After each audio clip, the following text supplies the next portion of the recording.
In this video, we are going to talk about soil maps in CamoAg.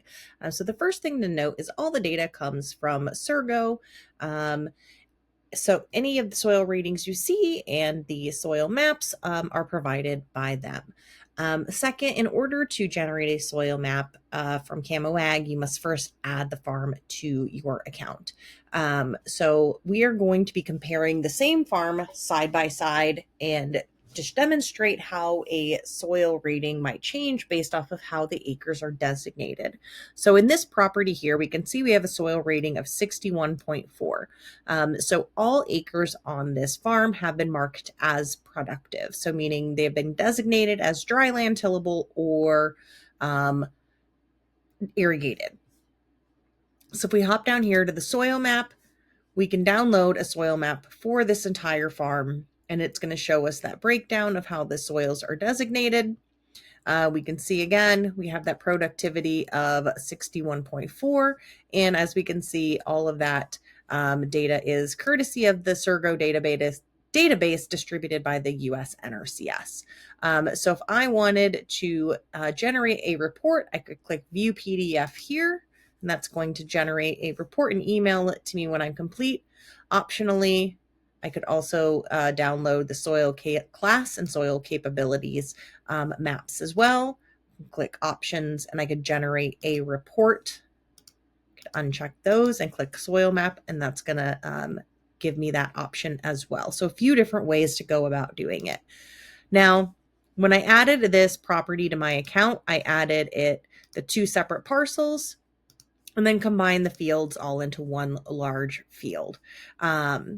If we hop over here to this tab and just make a note and just remember we have a 61.4 productivity index.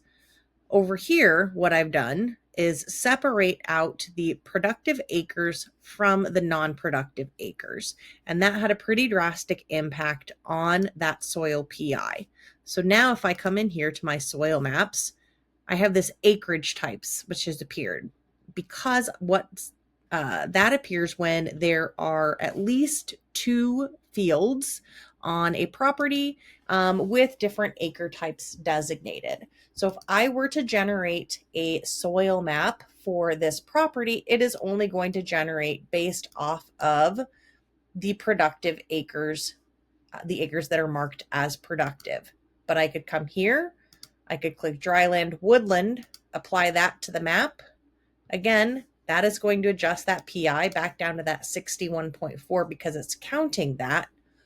Or I could just generate a soil map for the productive acres only and see that that is a 134.1. So in instances where you might have a pretty drastic change like that, you probably want to have your non-productive acres separated out from your productive acres.